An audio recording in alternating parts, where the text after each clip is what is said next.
This is the OMG Book Show with William O'Day, episode number 20. Welcome to the OMG Book Show, where it's all about taking you into the brains of fantastic authors. No scalpels required. It's more than an interview, it's an experience. And now, your host, William O'Day.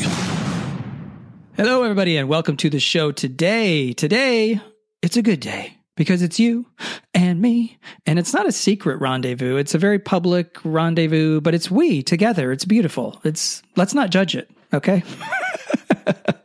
Well, today we are going to be speaking with an absolute live wire of an author and conversationalist who goes by the name of Logan Keys. She is so absolutely entertaining. I had an absolute blast doing this interview, and in it today you'll hear different things. One is, I'm just going to say it on the outset because it's so worth checking out. And I'm not even talking about the books yet, which we'll get to, but her Facebook feed, OMG.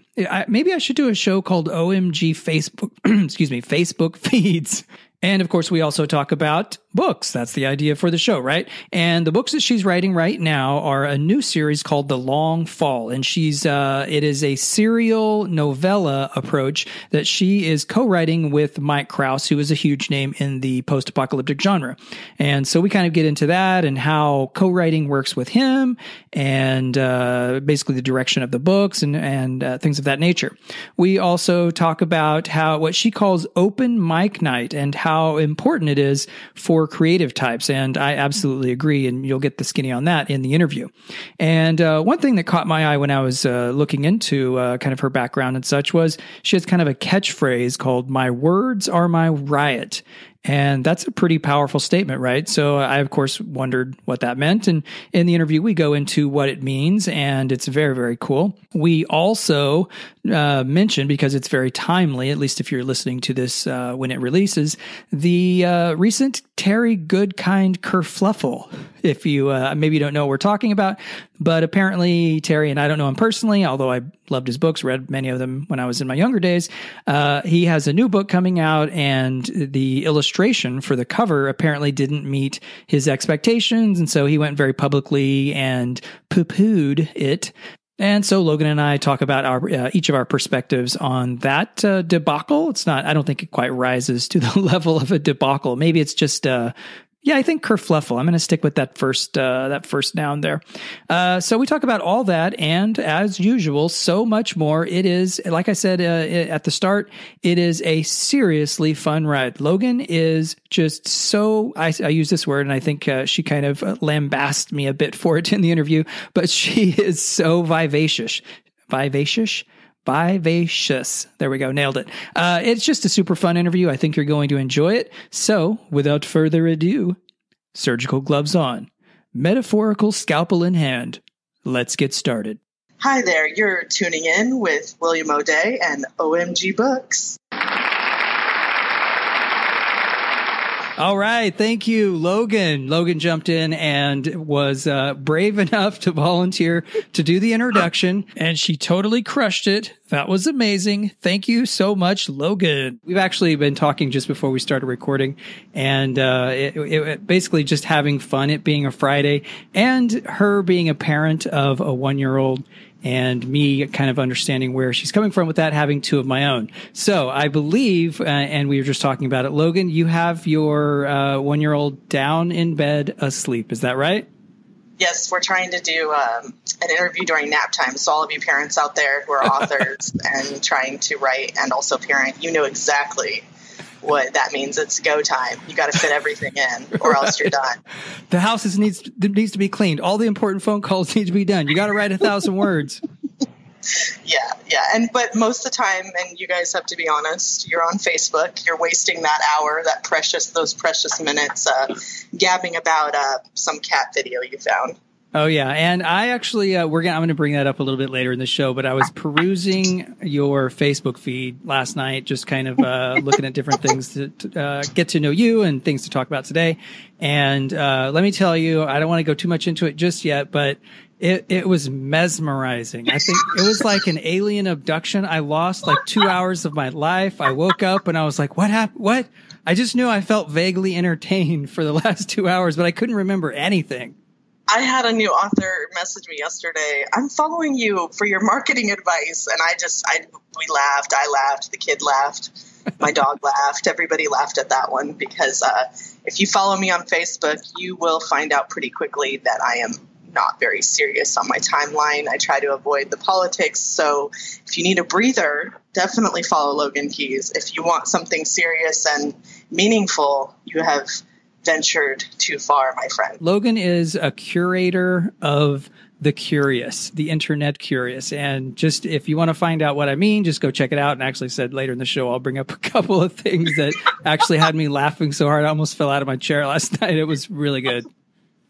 And I'm sorry for what people see that people tag me into, because I don't even have time to manage what people now have decided is my brand of funny. So it sometimes goes from hilarious, and then other times I'm shocked. I'm just shocked and appalled, but I'm too lazy to untag myself other than put a little happy laugh face, the squinting, shocked, happy laugh face that we've got. Right. Yeah, that's pretty much all I get a chance to do on some of those tags. But you'll definitely be entertained, right? I mean, that's what part of writing is all about too. And I just learned that recently, that we don't have to all be so serious, about it. Yeah, absolutely. I agree. It's, I feel like there's even writing and internet in general, there's kind of two major aspects you're looking for there. One is to be informed to some degree, and that's, more a lot of times more on the nonfiction side with writing. But then, of course, the other big half of it is to be entertained. And clearly, at least on your Facebook feed, and I was just looking at your books as well, it sounds like you're nailing both sides of that. I don't know. Maybe. I think that my books are more serious than my personality, which has always been kind of funny to me because everybody always, I think, assumed I would write comedy or something. And instead, it's like my outlet for my seriousness. I was always a class clown. I was terrible. It was terrible. My poor teachers. Yeah, I was too. It's, I think there's an aspect of, I like to, it wasn't that, I don't know how it was for you, and let me know, but I personally wasn't that I was about being the center of attention so much as I enjoyed entertaining people, making people laugh, Yeah, I don't know what it was. It was, for me, definitely the attention.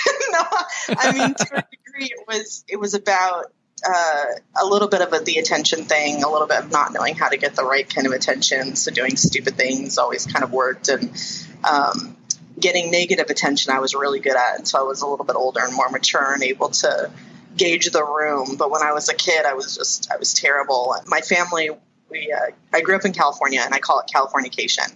All of us, we were all told we could be actors and writers and whatever from the time we could, walk. And my uncle was an actor. He acted in a lot of pretty big name plays in San Francisco, and he would have me monologuing when I was like 4 years old. So unfortunately, that doesn't quite fit into a classroom setting. And so a lot of times it was just frowned upon. I will say. But I noticed that bits of that come out in my nature all the time, and it's helped my writing. It fuels my writing, because with writing, when you are at the end of the day and people want you to shut up and to stop telling them stuff, you first post it all on Facebook instead, and B, you can be a writer. And you can still keep telling your stories, and you can still keep talking long after everybody else is asleep. And I honestly feel like that's where my writing began. I was still putting on a show for myself with these stories, and I kept having new characters in my head that, what was I supposed to do with them? They had to live. And I'm not one of those people that's like, if I don't write, I'll die. I don't feel like that. I feel like, if I don't at least give them a little bit of attention, it stifles me a bit. I get a little depressed, but I didn't feel like I was born a writer whatsoever, but I felt like I loved stories. So in some way, whether that be acting or whether that be, I felt like I would have to do something that was more entertaining than just doing what I'm doing now. But unfortunately, when I got into drama and stuff, that was not my brand of entertainment. I really hated it. I hated you really had to be extrovert, and I'm an extrovert to a degree, but you have to be willing to put yourself out there, which is interesting because so many writers and authors are afraid of that. And it cracks me up because I'm like, go try to act a monologue. You mean That like is up on stage, like doing a performance you're in front piece? of a group of people you've never met, and they all want you to read this thing and act it out, and it's the stupidest, silliest thing you've ever read, and you have to mean it. And, authors talk about how embarrassing it is to put themselves out there, and I'm thinking, yeah, but you just hand them paper and you walk away.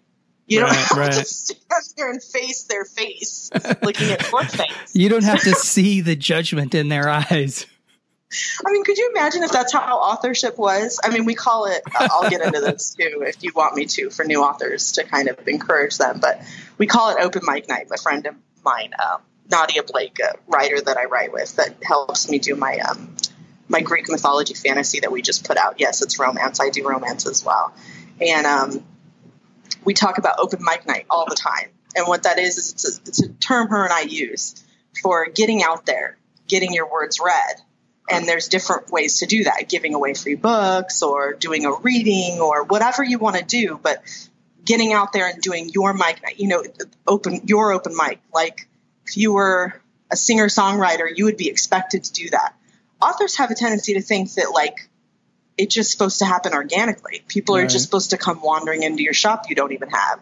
So, we talk about that all the time. And I feel like that's one of those differences between the different types of entertainment that I wish we could bridge a gap between so that authors would understand that you do have to do that. You do have to put yourself out there and you do have to deal with those faces, those awful faces.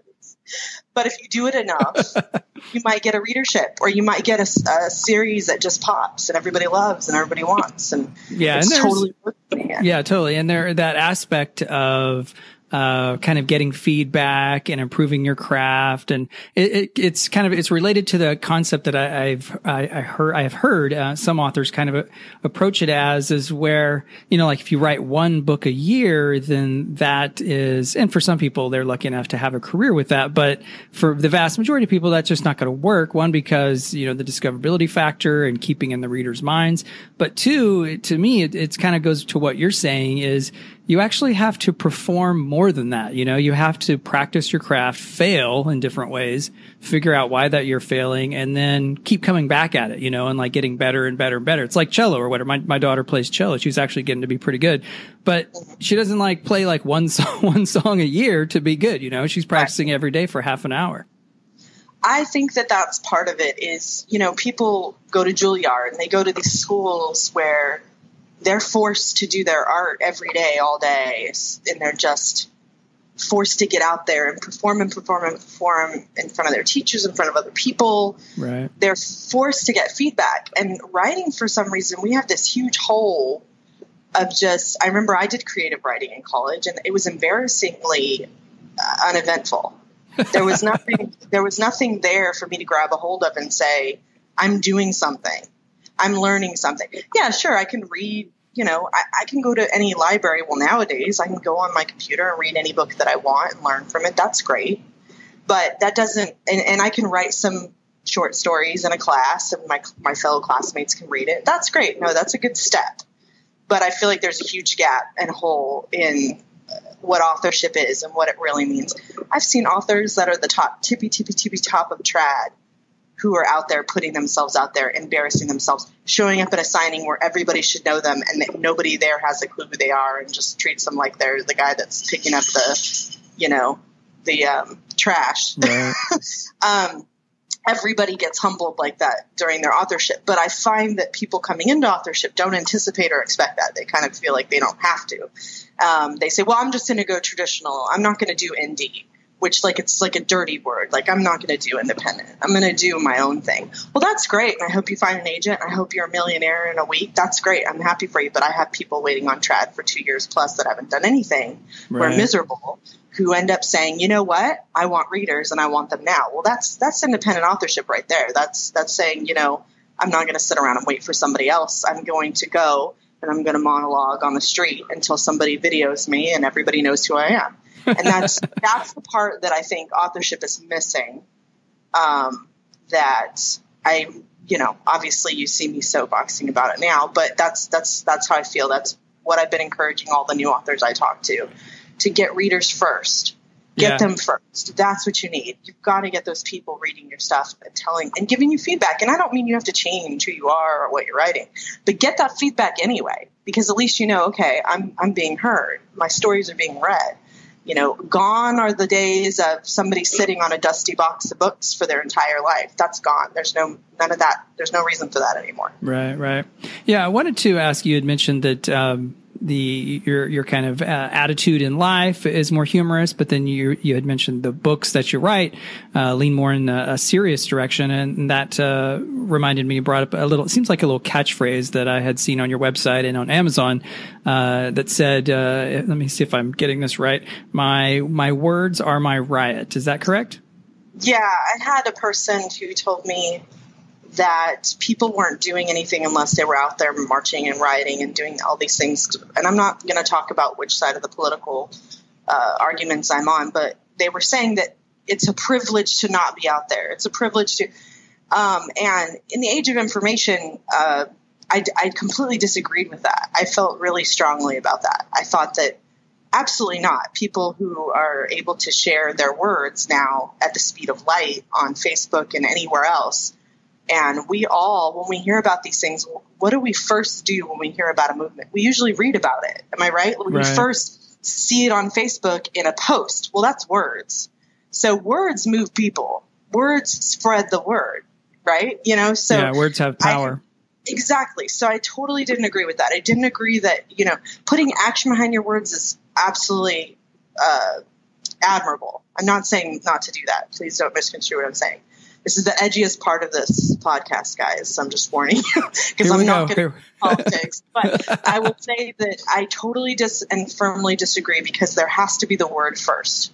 The words come first, and someone has to say what won't be said first. So when I write, I'm not really a political writer, and I actually am. I like to say I'm a writer of humanity. I write humans, and you kind of get to see their reactions and thoughts and their conclusions. And I'm a character writer first, so I can write, as you've seen, I write many genres. Right. Because for me, I can write any character in any setting. That's what I love, because every character is still a human, and that's what I've always been, as a studier of humans and how they are and what they think. And usually in my books, they face dark things, because I feel like everybody faces dark things. I feel like nobody is immune to lower moments. So that always seems to be kind of a trend with my books, even though I'm kind of obviously quite hilarious otherwise. But, you know, I firmly disagree with that. So when I said my words are my riot, that is exactly how I feel. I feel like whenever I want to rebel against something, or however I feel, it kind of fuels my writing. You know, and once again, I'm not like writing anarchy or anything like that, but you'll see a lot of my books are against corporation, against government, oligarchy, it's always against something that we can all look to and go, no matter if you're on one side of the political line or the other, we can all look at some of these things and go, yeah, no, that's a problem. So I usually write about those things. Right. And I'm totally with you on that. I don't ever really bring up politics on this show or whatever, just because it can be so fractious. And if people want to go and get their policy viewpoint wonk going, there's plenty of shows out there that cover that angle. But for this show, what I think is important and what I find is that politics are a kind of a surface level characteristic of people, you know, like if, even if two people have exactly diametrically opposed politics, if they can push that aside and then have a conversation and connect as people, you actually come to find out that they really, of course, yes, there are going to be differences, but at the core, we're like, and it's kind of reflective, I think, of what you're saying, is we're all just people, and we're all just trying to do the best we can in life and be happy, you know? I totally agree. And I'm one of those authors. I'm one of those weirdos. I don't know if you've been following the Terry Goodkind debacle with the cover. I just heard about that the other day. Yeah. He trashed his illustrator or something. I think? Well, he says that it was actually his publisher who made the mistake. Okay, we're getting edgy again, folks. I'm sorry. I keep bringing up top. Look at me. I'm really trying. I'm trying to make somebody angry. But he brought up and I'm not doing this to bash Terry Goodkind. Actually, just in case Terry listens to this on some other planet, I'm a huge fan. I started thinking of being an author with books like his when I was like 18. Right. So really, I had been writing short stories and stuff, but I took myself more seriously reading stuff like his because he writes like I do, kind of dark, a dark power or force over the entire world that you have to try to, fight against. And obviously I love that stuff, and his books are brilliant.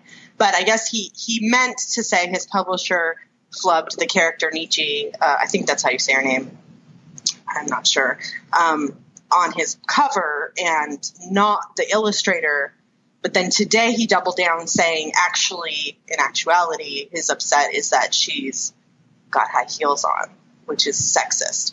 But they're kind of like cowboy boot heels. So I don't know if I agree with him, and I wonder if he's just kind of doubling down because he's kind of pissed off. And I get that. We knee-jerk do stupid stuff. Authors are people too. Right. What's interesting to me is why did I bring him up in the first place? Here, let me interject. One thing is I saw the cover and I thought it actually, I didn't really notice the heels or not, but it looked like a pretty cool cover to me. Not something that I would probably, as an author, knee-jerk say, oh, that's not good. I thought it was lovely, and I thought it matched his previous one. So it was all kind of shocking. And I'm not angry at him or I feel like authors, we do things, we do stuff, we say stuff, we really put our foot in it all the time. So it happens. You write a lot of words and some of them aren't going to be pleasant, so that's kind of how I feel about it. But, I had brought him up for some reason, and now it evades me because I'm talking about sexism. What was your original question? Because that's what it came from. Well, I can't remember the original question. Originally we were talking about Facebook, but I don't think that was it. But I do have another question about that in that particular scenario, because I just heard about it on a podcast yesterday. I haven't really looked into it too much, but what occurred to me initially, and I have no idea if this is accurate or not, maybe you would have a more informed opinion on it, but it seemed like a really good way to drum up attention about a new release. Do you think that had anything to do with it or no? Actually, probably has gotten quite a few sales off of the argument, just because when your name's out there, right? And I remember now when I brought him up. Oh, okay, awesome. He had an early interview where he said, "You're born to write or you're not." And I firmly disagree with that. With the words of my riot type mentality, I believe everybody has a story to tell. I believe every single person. Will they be a really good, prolific writer that sells 1 million books? Probably not, because the percentages are very small of writers who do that. But I believe everybody has a story to tell, whether they tell it just while you're sitting next to them on the bus stop or where you tell it, by writing a blog. Everybody has a story to tell. So I firmly disagree with him in terms of some people are born to write, some aren't. I think that if you choose to write later in life, more power to you. I don't think that has to be something you feel destined. I never felt that way. So I guess maybe it's just me being jealous of people who felt destined or chosen. I never felt that way. I just kind of shut up, and then it started using my hands. Right. Yeah. Typing is just another way to talk. Yeah. I think I agree with you about, the perspective of, I think there's very few probably things in life like that, occupation wise, that, I think it's easier for people who probably have experienced, long lasting big time success to be like, I was born for this and other people I know were born for it or whatever. But I don't know. I think I totally agree with you on your side of the, that proposition, in that it's really more about, everybody potentially has that talent, but it takes a whole, just like anything really that you want to get good at, it takes a whole lot of practice to bring your level up, Well, once you start crafting, that's a whole nother ballgame. Now you're like, okay, now am I good at crafting an actual story? And we're talking about a novel. Am I good at crafting a short story, or am I good at crafting a novel? It was such a huge leap for me because I started in short stories, if you want to know. I actually started in horror short stories where everybody thought I was a man, and all of the groups I was on, this is way back when we still had MySpace, and everybody thought I was a man. And on the groups that I was in, they say, if you look at some of my reviews, people say him. It happens all the time, which I'm fine with. Because is that just because the Logan, the first name? Yeah. Yeah. And I'm fine with, because some of my genres, that lends me a little bit of aid, I think. I'm not going to lie. I think there's a little bit of a, for like post-apoc and for horror, I think there's still a little bit of like, oh, she's a woman. Is this going to be romance? Right. Whereas, which is not, to me, is not offensive because I write romance too now, so it doesn't bother me. But like The Long Fall has zero, it has like none. And then my horror stories are horror stories. There's no romance. So, it's interesting to me to see how people have always kind of received me a little better in some of these genres when they think I'm a man. But they've never been like, oh, she's a girl after the fact and been rude. They just go, oh, my gosh, I didn't know you were a woman. Right. There's just a little bit of that built-in biases expressing. I think so. But, I mean, if you think about it, there's reasons for that. Like, I totally, my husband's military. He's actually overseas right now. He's in the Army. And I do know the names of guns, and I misspelled one in one of my books that I had to correct. And I remember thinking, I bet he thinks it's because I'm a woman. I don't know about guns, But I mean, I think that's part of it is a lot of the readers think if they're male and they're really into that stuff, most women aren't. And I think that's okay. I don't think that's a stereotype. I think most women aren't into that stuff. So the fact that I would be educated enough for their liking, because obviously post-apocalyptic, there's a lot of preppers. There's a lot of people extremely educated in a lot of different weaponry and tactics. And right. So they want to feel like there's some more organic knowledge there. And I can say there is, because I actually do read my husband's tactical manuals and things like that to prepare myself for The Long Fall. I don't know if you started with the first chapter, but we have a scientist who's in Antarctica, and I totally had to study glaciers and glaciology to actually understand some of that drilling process going on there at Lake Vostok and the different stations there and what they do. So in order to write Luckman, who is my scientist in the whole story, who has identified what he has coined the term killing cold that is beginning to happen across our world after a corporation tampered with sunlight, now I had to learn all of that. So we actually do learn all the things as fully as we can for this series. So it's not just slapped together with some hand waving. You'll definitely see.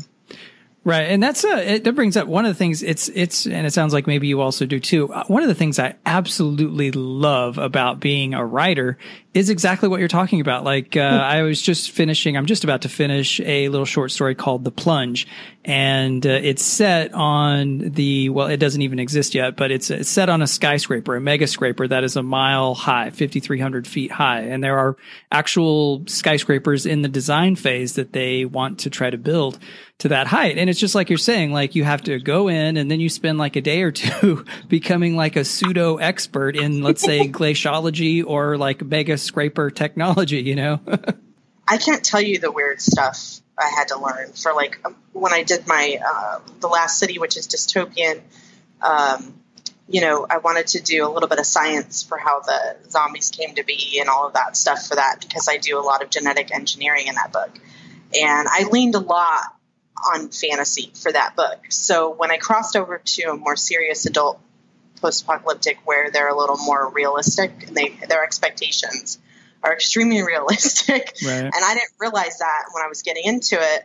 Mike Krause and I talked about this premise, and he's really on point with the more realistic post-apocalyptic. As you know, he has series after series that are just dominating that. Yeah, he's absolutely crushing it in the PA genre. Yeah, and you can see why. He is so detail-oriented. Like, I, at first, was even frustrated with it. Because I'm like, can't we just say that happened because it happened? And he's like, no. So, we really had to push I had to push myself more than it, but I had to push myself to really meet up with that expectation.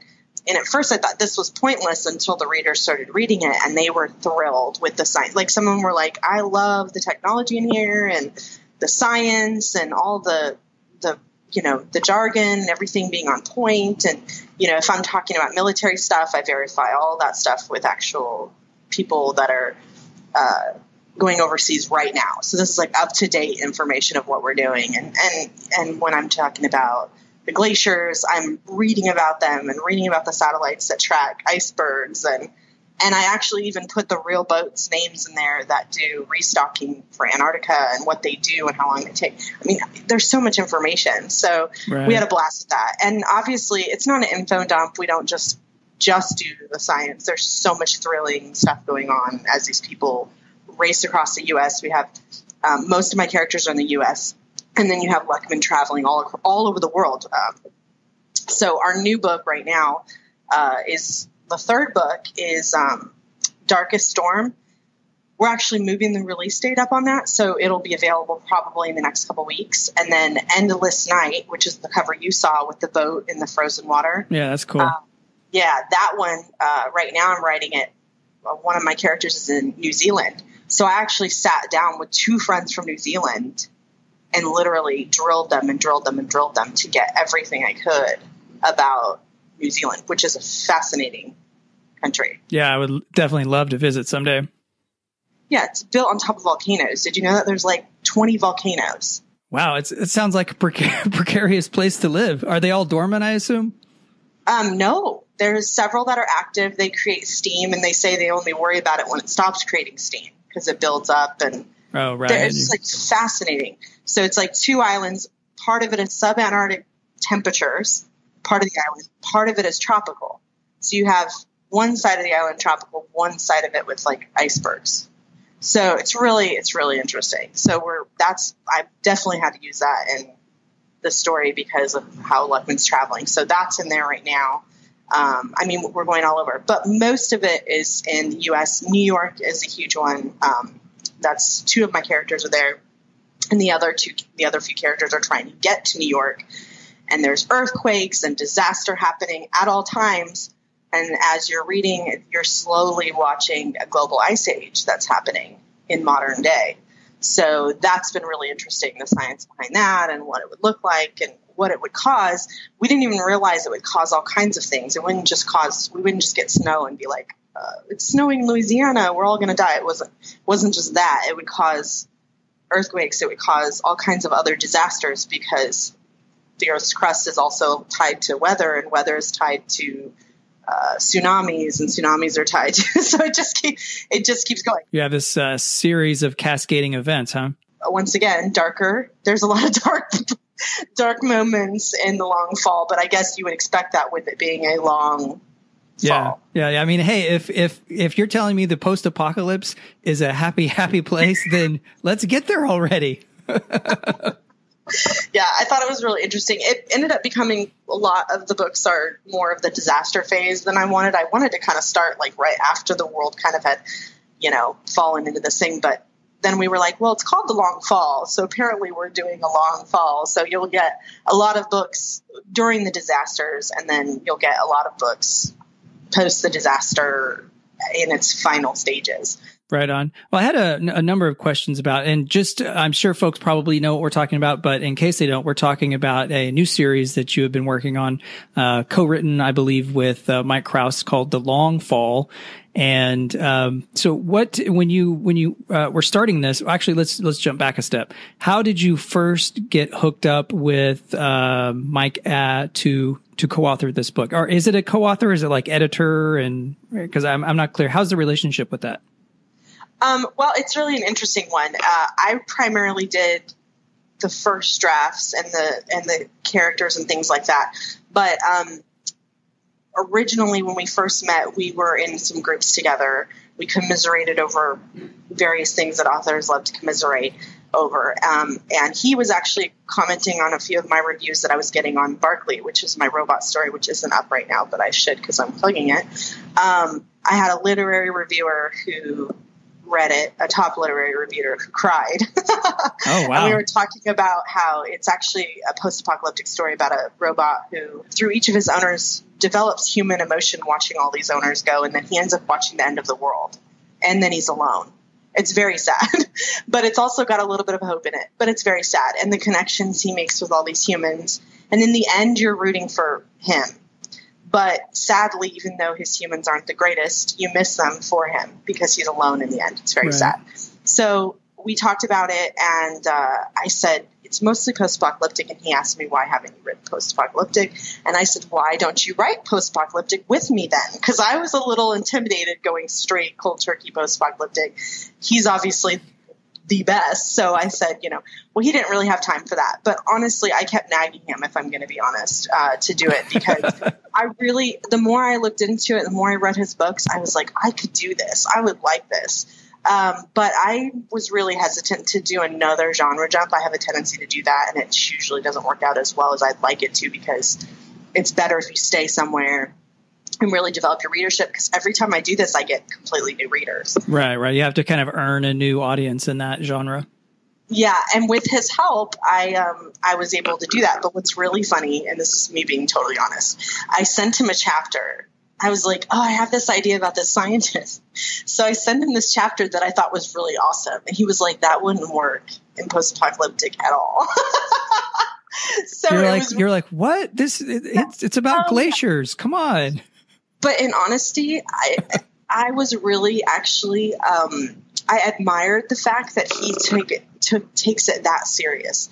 A lot of authors are like, yeah, that'll work. Yeah, everything works, and I really respected that his brand of post-apocalyptic and what his readers love. He is so darn serious about it and cares tremendously about them being happy and them enjoying the story. So he basically, when he put it to me like that, like, my readers like this and they don't really like that, and I'm here for my readers, I gained so much respect for him that I was like, okay, let's sit down. Let's plot this together. Help me. Are you interested? And he was like, absolutely. I think you're a great writer, but we have to make sure that we write what I know my readers will love, because they come first, which, again, tremendous respect. Tremendous. Right. Anybody who doesn't value their readers to that degree, I don't want to work with anyway. So that was fabulous for me. So he explained more to me of what their brand of post-apocalyptic is. It's more realistic. It doesn't rely on fantasy. So I started studying and going through the process. We talked about Long Fall and what could have happened at the end. And he really doesn't want to do stuff that everybody else is doing, which was another thing that was really interesting to me. Because, of course, I went on there and I'm like, oh, look, this is real popular. And he's like, yeah, I kind of want to do something a little unique. So we had to really put our thinking caps on. He, of course, had all these fabulous ideas, and some of them wouldn't work for me. So I went with something I was a little more knowledgeable about, and we talked about that. One of the families in this story, the two children, their father was military, and then they end up meeting up with another young man who's in the military. So that was kind of my wheelhouse. I know military stuff too. So we started talking, we started working on it. I did an outline, a really terrible one that he had to help out. And then we basically work really closely together on premise with big outlines. And then I fill in a lot of stuff writing. And then he basically comes back through and edits with me, and we edit together. But he does like a lot of writing over the top of my stuff too. So it's like this patchwork process until the end, basically. And I guess we both kind of didn't know how well it would be received, but we had our early readers just love it. And then when we put it out on Amazon, obviously a lot of people loved it. Now it feels so strange to me. I think going into the third book with so many pre-orders like we have, we have a ton, is shocking and exciting. Yeah, it is very cool. And I'm just looking at the covers.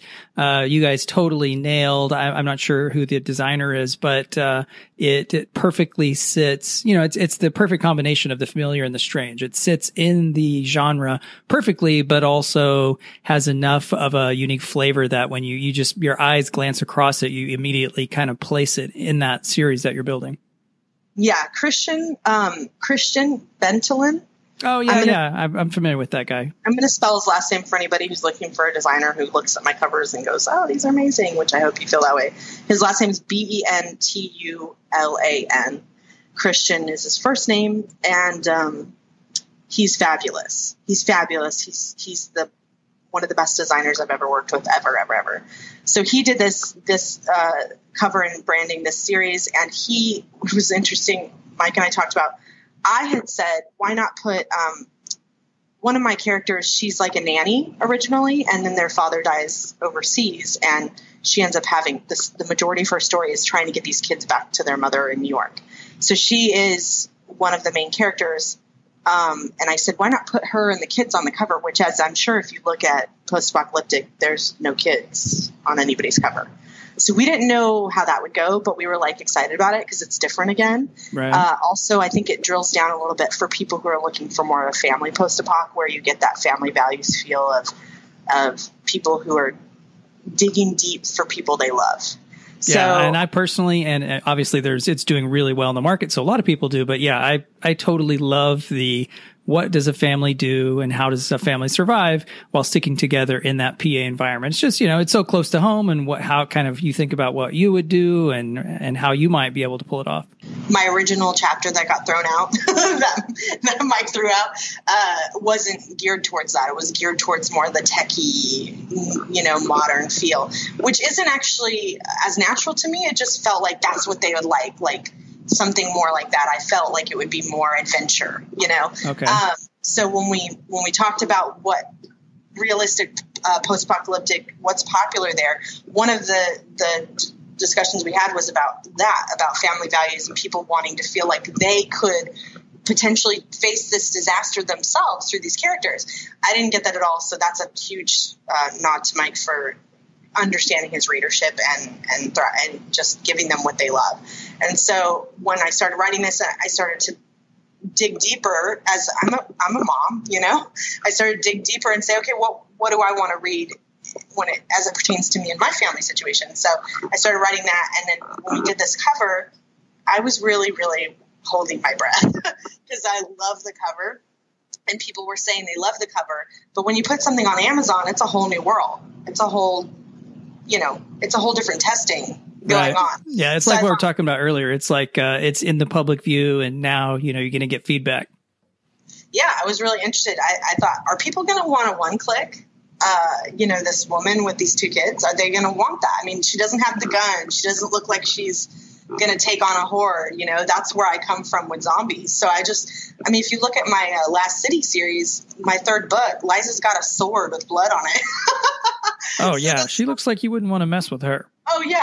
Liza is. And you see on her shoulder, she's got that glowing insignia. Revenge. That says Revenge. Yeah, I saw that. Yeah, that whole series is always was going to, but it turns into almost like a, what do you call it? Not comic book, but what's the other for fiction? Graphic novel? Yes. It's always turned a little bit more graphic novel in its feel. So this was new for me. This was more down to earth, which is funny because it's perfect timing. I mean, I have a 1-year-old and I have a 6-year-old and I'm more of a stay-at-home mom, even over and above being an author. That's my job right now because that's what my family made the choice for me to do that for my kids. And it's really interesting because it's like perfect timing because, I have that mentality right now. I could write it a lot easier. Right. You're in touch with that sort of experience. Yes. Well, I had a question I noticed in looking at the books. I just perused through the 3 kind of descriptions and things like that. And you guys are clearly going for a shorter novella length kind of serial approach. And I think I had read that you have planned something like 10 or 12 or something like that episodes. What got you thinking that was the way to approach it versus, the more typical novel length and much kind of longer spaces of time between releases? Well, it is episodic. I totally feel like, and if there's any TV producers listening, why aren't you calling me? Because I feel like this transfers over into episodes, literally. Like, I could see each of these being an episode on TV. It would be so interesting for it to do that because it has that feel. It always has. It always has had that feel like when you read it, you're seeing it in your head like a movie. So Mike actually has a few other, let me look at what it's called. Surviving the Fall. So my series with him is The Long Fall. He has other episodic series, a few of them, but the one I'm looking at right now that I can get off the top of my head is Surviving the Fall. He's done this before with some success. So not with some, that's with a lot of success. So we talked about, because I love short stuff. I do some short stories too, but we talked about doing episodics. I felt more comfortable with that with my schedule because I obviously have my own series and stuff that are ongoing right now over in fantasy. And I just started writing and putting them out. I didn't anticipate them to do as well as they did, but people are embracing them even shorter like that. We try to get them out fast. They're only a month apart right now at the most, because we don't want to upset anybody and make them feel like I'm just going to write, these short books and then leave them hanging. So, because they're all connected and you don't get a full story every single time, you get as much of a full story as we can do in that short period. But it's always a lead on to the next. So we try to put them out really fast because people are emailing us like crazy. Like, hey, you're like, do you have your autoresponder on yet? Like, it's coming. No, I feel really guilty though. So I start writing as soon as I don't even answer them yet. I just try to hurry up and say, oh, here it is, So it's really great. I'm getting some new post-apocalyptic fans to maybe do my own things later in that same series. So, but mostly him and I have another plan for another story. So we're probably actually going to be doing novels next. And those covers are also amazing. Yeah, that's really cool. Do you have, and I absolutely love those covers, and I agree with you. I think they're unique enough that you kind of subconsciously place them together. One question I did have about the Long Fall series, and it sounds like, you've got quite a bit of runway to go with it. Do you have like the whole arc planned out, or are you just kind of going a little bit ahead of where you currently are writing? Well, I see what you did there by saying I have a lot of runway, because obviously they didn't on my cover. But first of all, if you're hearing a beeping noise, that is my tornado warning going off. But I think it's just a test. Oh, so, no, I hope it's just a test. I know. We do have the full arc planned out. But if you read starting at book 2, I think, all of the prologues are way in the future. And so you have actually Brittany Tanner is narrating a prologue way in the future.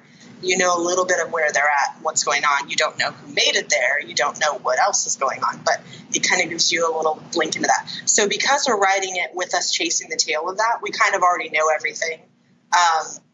So I'm not completely going off the seat of my pants, but because I am a pantser and I do kind of do that, there's a lot of filling in the middle that, that Mike has to watch and try to keep me reined in. We always joke that I'm going to stick like a rogue vampire or something in there if he's not careful, because I write other things like shifters and paranormal. So he's like, I have to make sure you don't accidentally go wandering too far. But yeah, no, it's there's a lot in the middle that's not 100% nailed down yet, but we know where we're going. We're not just, totally winging it, right? It sounds like maybe between kind of what you write in other genres and the setting that you're developing in this post-apocalyptic world, are we going to see White Walkers like straight out of George Martin's books? No, this will not have any fantasy in it. It's all going to be 100%. Still the same science that it began with in terms of what we think is reasonable within reason. Right. But no, I have pushed for eventually doing something more fantastical with him, and he's a staunch supporter of his genre, and he's going to be doing some other genres too eventually. So I guess if I want to go do that, I'll try to talk him into doing a completely different genre, because his readers love this stuff. I would hate to disappoint them too. Anyway, these storylines, like, obviously I am connected to it. Mike and I are connected to these. We joke all the time over who's our favorite character, and like, he has different favorites than I do. So I always talk about how in my draft I'm going to kill somebody that he cares about. I hadn't even thought of that as a possibility when co-writing, but I love it. He didn't think that was funny at all. And then of course he says, well, the one I'm editing, I'm going to make sure something such and such happens. So we kind of go back and forth. Yes, that's absolutely, you can blackmail each other like crazy when you do co-writing, especially if you do it how we do it, which is more layered versus I do a chapter, then you do a chapter. So, yeah, that's really interesting, but it works. The final draft is just solid. It really works. So everybody does it differently. I have other co-authorships where we do chapter, and then we we've worked really closely together to make sure that our styles blend better. And I've had people review those and go, oh, wow, I can't believe how I can tell which author wrote something, but at the same time, their styles blended so well and complemented each other. So you just have to be careful when you're doing co-authorships. If whichever road you choose is fine, but make sure that the end product is just getting that kind of result, that kind of magic. That's one of the very, very cool things. And I think it's kind of one we're implying in talking about the various things like with different authors and even working with different authors in different ways and putting out content of different lengths. All of this kind of goes back to just how magically amazing. And I'm not saying it's easy. It's not easy. But just the opportunity of indie publishing has just opened up the doors for so many different ways of approaching connecting with readers. It's so cool.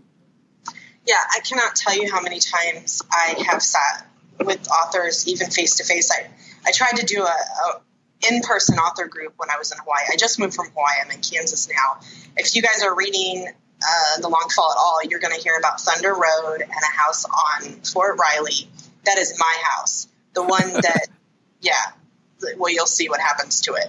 But I actually use my house, my street. I use everything because we had just moved here, and I was like, I need something in the Midwest. Oh, yeah. But we had just moved from Hawaii. When I was in Hawaii, I decided to join an author group that was in person, and everybody warned me. They said, people see what they want to see. So just be careful because you've been doing this for a long time. Some of these author groups aren't prepared for like actual realistic expectations or discussion. They just come and they kind of want to write and kind of talk about being an author and then not much else. And I was like, you're crazy, So I go to this coffee shop. I started doing this thing. I've been there like 3 times and people were just really, it is ingrained in their mind what an author is and what an author does, Right. They're like, you can't do that. Yeah, it's like up high on this pedestal of nonsense. That's all I can say of what an author is, that you have to be in a coffee shop with your beautiful new typewriter and you have to, drink all this coffee and and everything is just, and maybe you write the end with a quill, And when people were asking me, I had been published, but obviously it was independent and their questions were always kind of weird and kind of rude, like maybe I'm not a real author, so I don't understand or something.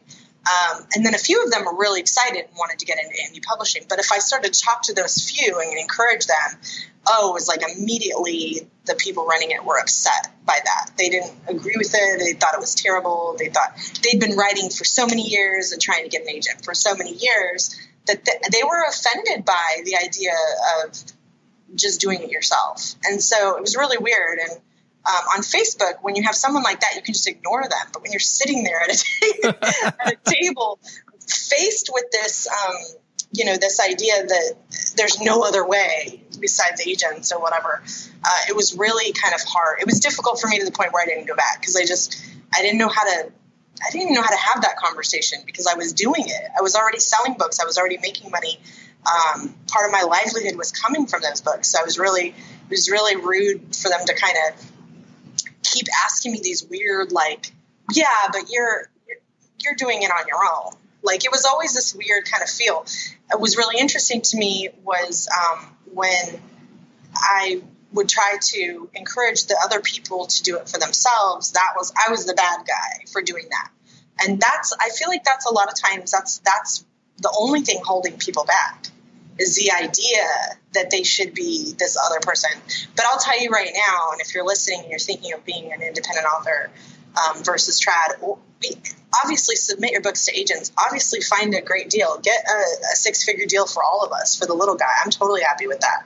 But if you've been turned down as many times as I have, I have a wall of shame. I have at least 300, rejections. No, that's call your. Let's rename that. That's your wall of fortitude. My war wall. Your war wall, yes, wall of persistence. If you're listening to this and you have that wall, or it's even bigger or less, or if you even have one rejection and you can't handle it, embrace the fact the internet provides us with this option of being read and getting readers, because if you don't believe the readers are all that matter, then you're not really here to write a book anyway. I mean, those are the people that will give you the feedback that count. Yeah, I think, I mean, obviously, and you agree, and I agree as well. And I think just the evidence says that in this day and age, and I think, there was a time where that sort of argument made sense. But in this day and age and where we are with indie publishing, both routes, trad or indie, are absolutely viable. And, it just depends on which one you want to work hardest for and try to make work. So I think, those people, and I don't know how long ago that was in Hawaii, but they're not quite in touch with how the world is now, I think a lot of authors come into it and think that, though. I think they're taught that in school. I think when I was in creative writing, my creative writing instructor told me, or professor, told me that I should write about horses and ranch romance because I had horses at the time. And I had to go home. I would write in class these ranch fiction pieces to get A's. Hold on. Were they horse shifters? No, he wanted me to write cowboys and, on the prairie, because that's all us women, know how to do, is some strong, strapping man to come save us on our farm or whatever. But I would go home, sneak online to these like dungeony, horror sites and write these slasher, awful pieces of fiction that I would never have shared with anybody in a million years. And I would put them online. And I started getting feedback from people who loved them and thought they were great. But of course they thought I was a guy too. So I didn't have to deal with weird stalker flirting, anything. I just was one of the guys. We all wrote fiction. So I remember one guy I really respected, who actually knew who I really was, said to me, "There's an agent out there waiting for your novel. You need to just sit down and write it." So I did. I wrote a pulp novel, and I totally thought an agent was going to pick me up. And that's not at all what happened. So how long have you, I looked at your bibliography, is that what it's called? Your collection of work on Amazon, and it doesn't stretch back very far, but clearly you have been at this quite a long time. How long ago did this all get started for you, like publishing wise? The early 2000s, I was definitely writing short stories. I was definitely submitting them to magazines, I want to say. I had a lot of rejections from, this was back when people still printed the horror stories and emailed them or mailed them through the mail to people. You would sign up for like 99 cents and they would mail you these little booklets with stories in them. And some of them were more important than others. And I got into a few good ones with a few stories. I'll never forget the first time. I don't even remember which story it was, but I'll never forget the first time they told me congrats. That was like the email opened with congrats. And I was like, like I didn't even know what to do with myself. Because I had so many, this is great, but so. Right. So did the congrats end in accepted or yes? Yeah. That's what I'm saying. That was the first time I got an email from them, and I knew it was an acceptance because the subject said congrats instead of your submission such and such. Yeah. Right. So I clicked on, I was so excited. This is back when there wasn't Facebook or anything like that. So I didn't even have anybody to really tell. I was just like so excited. So then I went into this thing called a hot house, which I totally recommend people do. It's like you get in a group of people who are writing and you all just shut up and write. Like you don't actually do anything else. You just encourage each other to actually put words down. So we did what was called like a hot house with this person who encouraged us to just write, like shut up, write. And I didn't even know how helpful that would be until I sat there and I just did short story after short story after short story after short story. And I spent years submitting them. I was getting published, which gave me all this, bravery to go on to the next step, which is a novel, which I totally failed at miserably. And then last summer, when I published the second book, finally, like a year or two later, last summer, it like peaked. It did really, really well.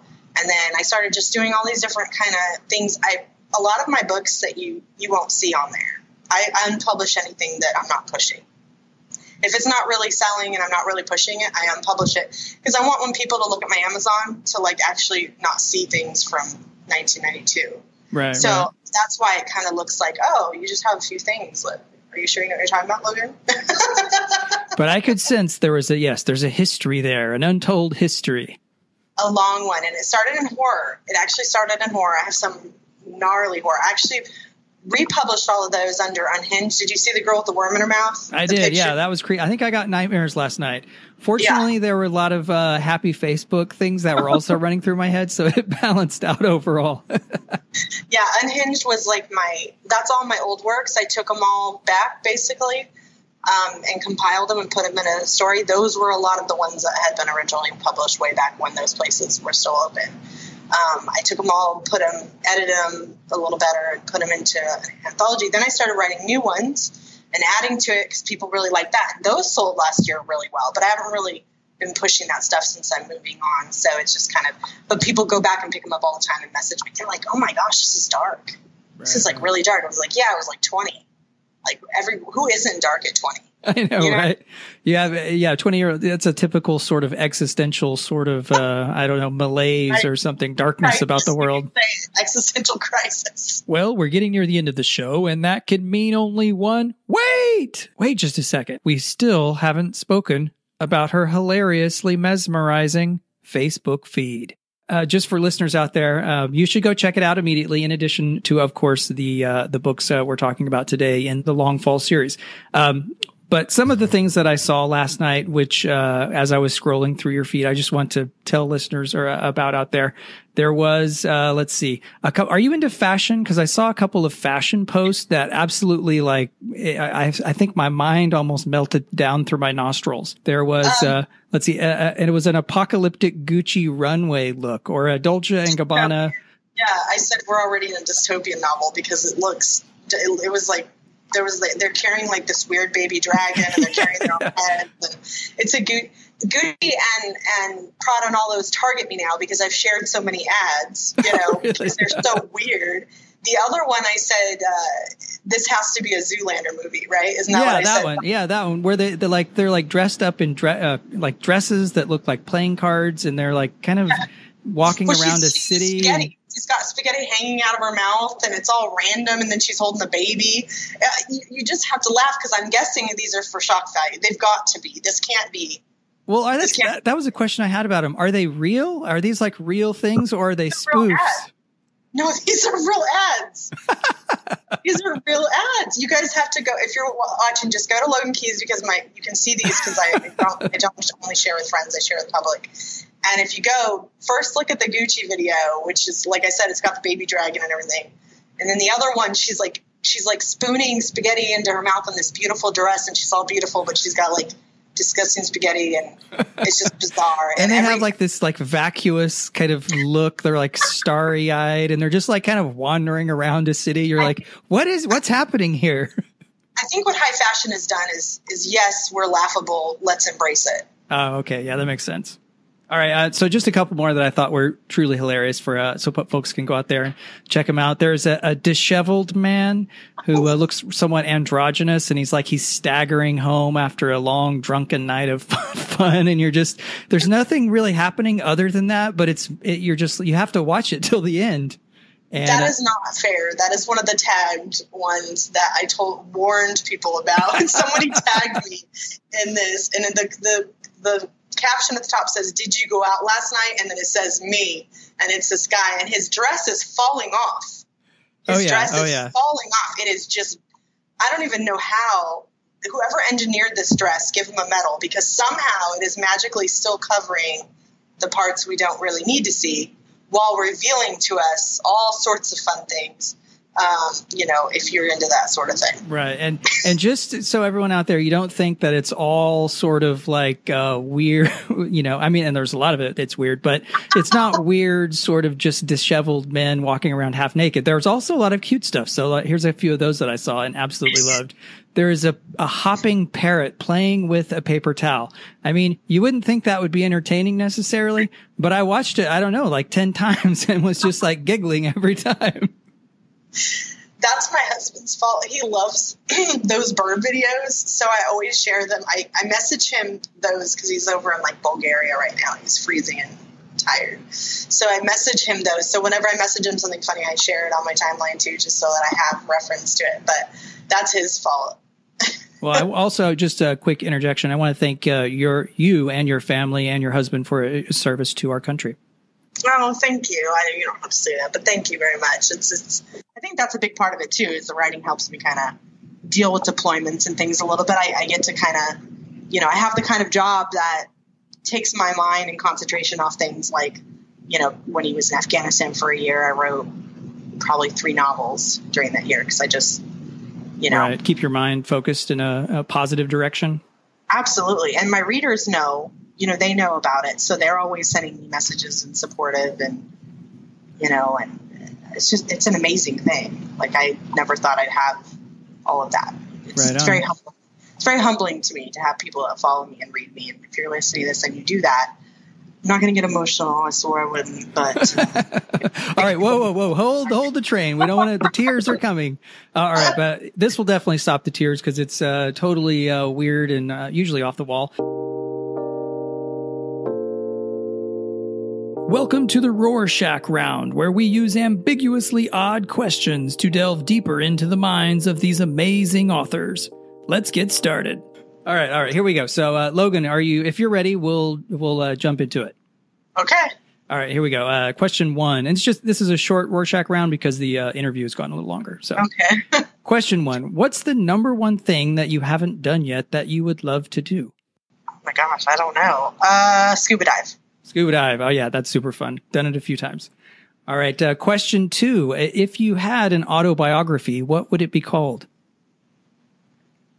This Crazy Lady. It's descriptive. Come on. All right. Question 3. And this will be the last one. We'll keep it short here. Okay. Cat videos, dog videos, or bird videos? Oh, that's not fair. You already saw my timeline. I have all of those and then some. And I have ladies on heels falling over videos. I would say probably my top would be dog because I have a dog, but it just depends on the animals I have at the moment. Actually, I'd probably say none of those. I say horse videos because I'm actually an equestrian. So. Oh, wow. Very cool. Okay. And a dog video. I had it in my notes here and to mention it. Everybody go check it out. It's a cute, I have no idea what kind of dog, poodle maybe, or Shih Tzu or something. I don't know, but it's trying to run and jump over a hill. Totally massive fail. And then is like flying through the air, limbs wheeling, trying to regain balance. Too funny. Absolutely too funny. Thank you for that glimpse into what it looks like if you just click on my timeline and how random. Because I'm going through it because I'm like, oh, what did he see? What was it? Oh, it's don't change it. I hope you're not going to consider changing anything. It's a treasure trove of the latest what's happening on the internet. Between the animal videos I just ran across, someone put a statue of Jason Voorhees in the Minnesota lake for divers to stumble across. Oh no. That would be horrifying. Can you imagine that's on my timeline. These are things of value and great importance to me. Right on. Well, what do you have projects book-wise coming up that everybody can look forward to? Well, The Long Fall has book 3, which is The Darkest Storm with the plane that we talked about. That one is supposed to be coming out in the next couple weeks, maybe next week if we're lucky. We're moving up the date on it because people are so eager, and we are actually done with that book. So if you're waiting on that, sorry, as soon as possible, we're getting it out. The next one is in a month, and this night.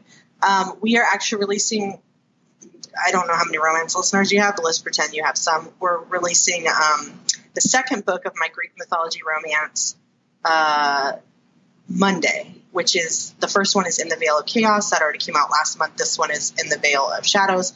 That's a group project with a shared world with a few other awesome, phenomenal writers. Heavy on the Greek mythology lore. Like if you like that and you don't like romance, just give it a try anyway, because it's pretty. We've had a few romance readers say this is really more focused on a lot of the old mythology stories. So we get serious about our myths. So absolutely. I personally love the Greek mythology and Roman mythology, all that kind of stuff. It sounds very cool. Well, Logan, it's been an absolute blast talking with you. You're clearly a vivacious, fun character. And vivacious, that's new. No, it's been super fun. Thank you for inviting me. I didn't know what to expect, but this has been really fun. It's been super, super fun and entertaining. So I hope you enjoyed that interview as much as I did. I think you can probably tell I really enjoyed it. Thank you, Logan, so much for joining us today.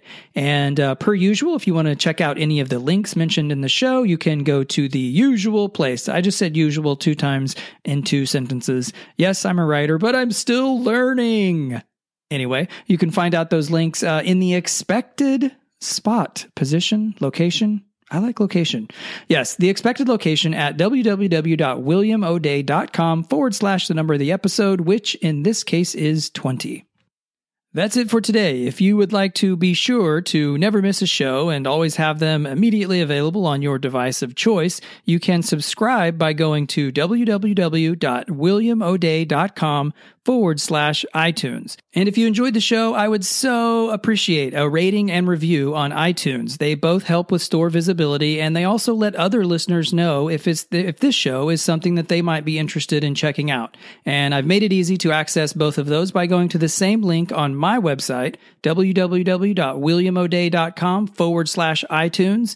That will have a link there that you can jump over to either subscribe and or maybe all 3, rate and review the show. So I would so appreciate that. Thank you so much. That's it for now. We'll see you next week. Thanks for listening to the OMG Book Show. You can find out more at www.williamoday.com.